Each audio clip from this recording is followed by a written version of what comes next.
Alright, this video we're going to talk about disinformation as a weapon.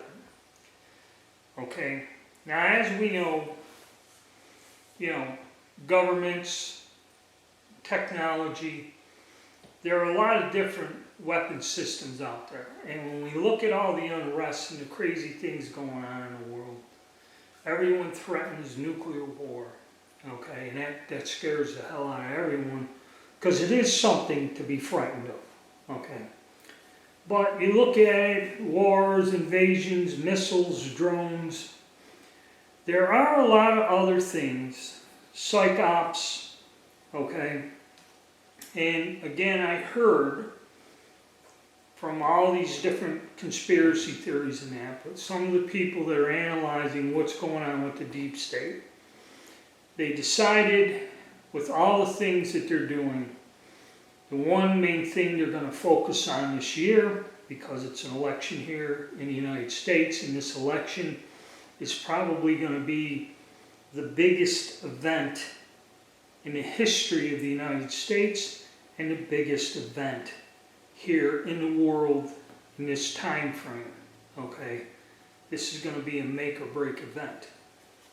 So, in the past, with all the stuff going on, there's either plagues or stock market crashes or things like that. But I guess the rumor I heard with all the conspiracy theories is what they're going to do this year is disinformation. Now, disinformation has and is used as a form of warfare in the military. Let's go back, we all, in this channel, we all study military history and firearms. Let's look back at World War II, okay? Where they put out all this disinformation, made whole rubber armies and put them on the coast to where they convinced the Germans, and especially Hitler, that they were going to cross the channel at the shortest point, okay? And they let it up and built it up for them to believe that when they landed at Normandy, that was a diversion.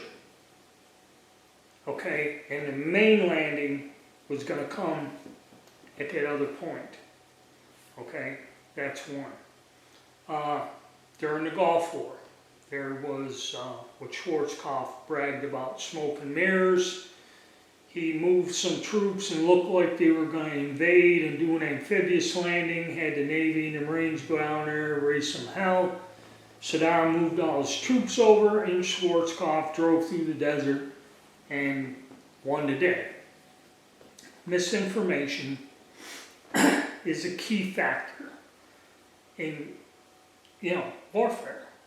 And when you're waging warfare on just people to crush them, okay, this seems to be what the deep state is doing, because they create a situation with what's going on. We'll do one that's really typical and kind of pisses me off, and the reason I'm making these videos is everyone's showing that Harris has a 2-point lead in popularity in all these polls over Trump. Now, if you take the time to sit and scan through these YouTube videos, and I'm surprised that they're allowed to do this. There's a lot of younger people that go out, and these young kids, I'd say they're in their 20s, they just go out with a little microphone and camera, probably their phone, and they ask people, Trump or Harris. It's a simple question.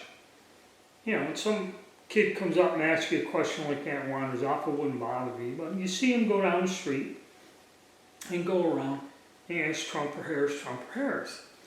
And there's several of these videos I've watched, and it's quite interesting. And also, it's kind of like where you are. Okay, this one kid, he went to a place, and like 20, 30 people all said Trump except one person. Okay. And then you go to another one where it was kind of 50-50. I'm not quite sure where he was. It might have been Jersey or New York City or some larger city. And there were a lot of people that did not like Trump. So I've seen it where it's about 50-50, And then I seen somewhere he was close to Washington, D.C., and some people didn't even know who Harris is. He goes, who is that? And it's kind of strange, you know.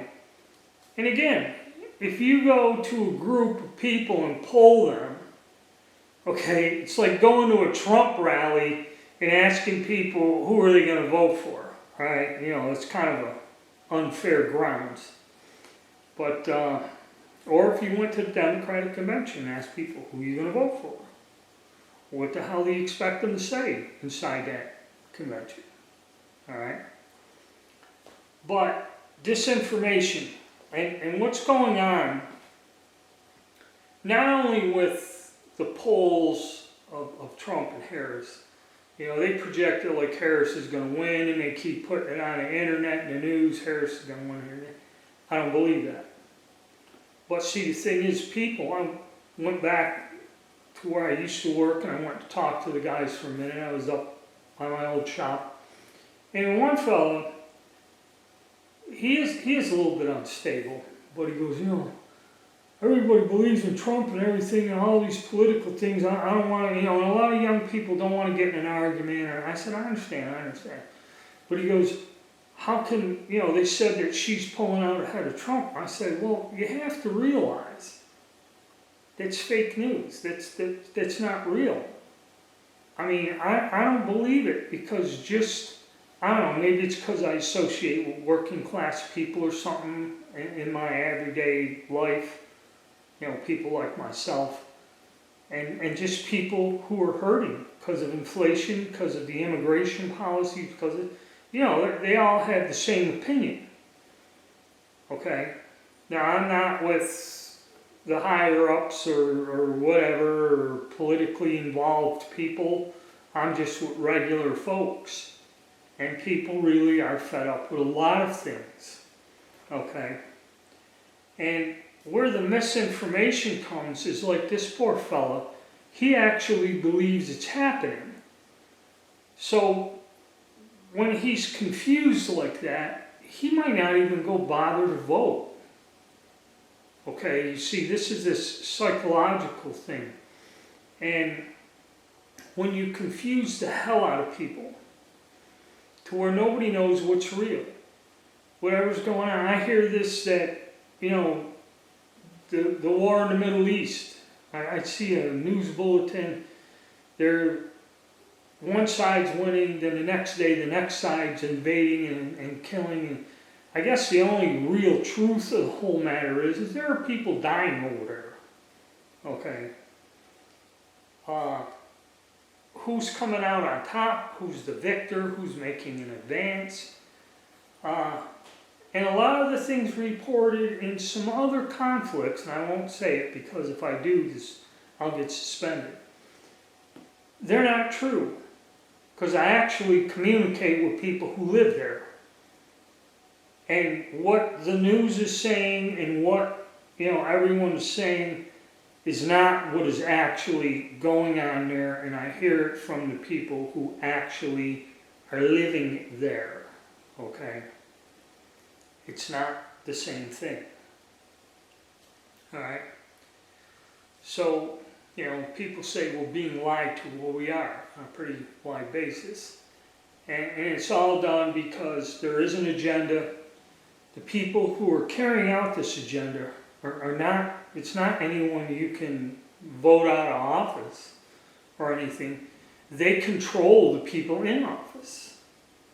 And they're using misinformation just to confuse people and make it even worse. And also what you're seeing, like in England during the riots, it's against the law to broadcast or speak out about what is actually going on. In a lot of countries, that's true. If the government says you cannot transmit videos or something you took with your phone of an incident that happened in a public street, you're not allowed to send this out of the country, okay, or to speak about this. So that's something Americans best wise up and take the responsibility to to make the government accountable and salvage the fact that we're able to do that, you know, which we keep losing that freedom every day, much like with, you know, me using the Google platform. There's certain things I can't say or I'd be shut down, okay? So, something you got to watch out for. Use your head, keep an open mind, be observant, and don't let things get to you, because it's difficult in these days. You know, use your own judgment. And I don't even watch the real, the actual news thing, and then when you go to all these alternative sources, there are so many different points of view, theories, and things that just adds more confusion. I think that's why they're easing up on it. You got so many points of views that you can't tell what's what, and that's where they want to keep you in a state of total confusion and uncertainty. And you can't make a rational decision on what to do. And this is how it is a weapon, and this is how it undermines most of the population, okay? And it's something to watch out for. Alright, and that's the point I'm trying to get across here. Alright, folks. Hit the like button, subscribe, and stay tuned, and we'll take up some more pretty important topics as long as I can, and as long as I can use this platform and any other to get my opinion out. Thank you.